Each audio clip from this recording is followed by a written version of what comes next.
Sen geldin değişti hayatım, gittin kaldı yarımçık sabahım.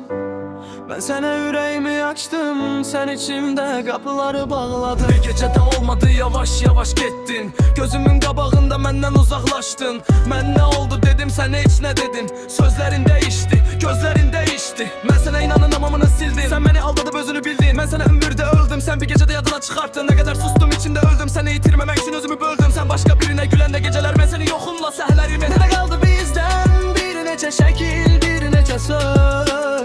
Ben seni yüreğimde sakladım, sen beni yüreğinden çoktan çıkarmışsın. Sen benim hayatıma geldin, alt üst ettin. Beni benden aldın, sonra tek gittin. Ben sana sevgimi verdim, sen hayanet ettin. Şimdi her yazdığım bağında sen varsan gittin. Gittin, benden bir şey de götürdün inanmamı. Gittin ömür, bir yadigar duydun yalanlarını. Gittin, bana yadigar koydun yalanlarını.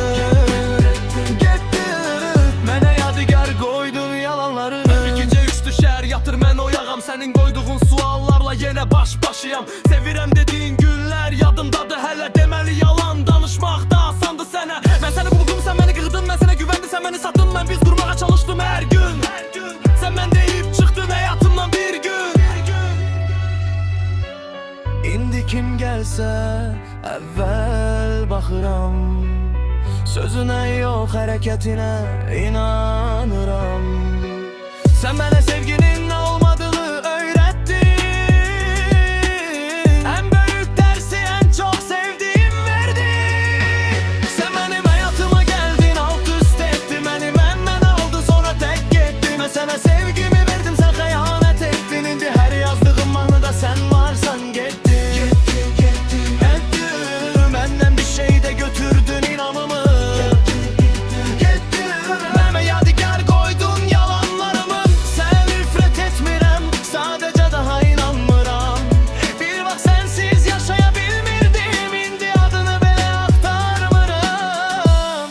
Benim sonum değildin, sadece en ağır dersim idin. Beni dağıttın doğrudur, ama külümden özümü kurdum. Sen kalktın öngüm ağlanam, sen yanan oldun, benim sözüm kaldı. Benim sözüm kaldı.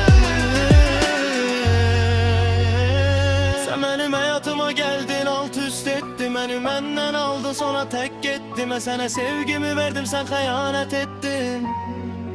Sen beni yitirdin, gittin. Ben özümü taptım.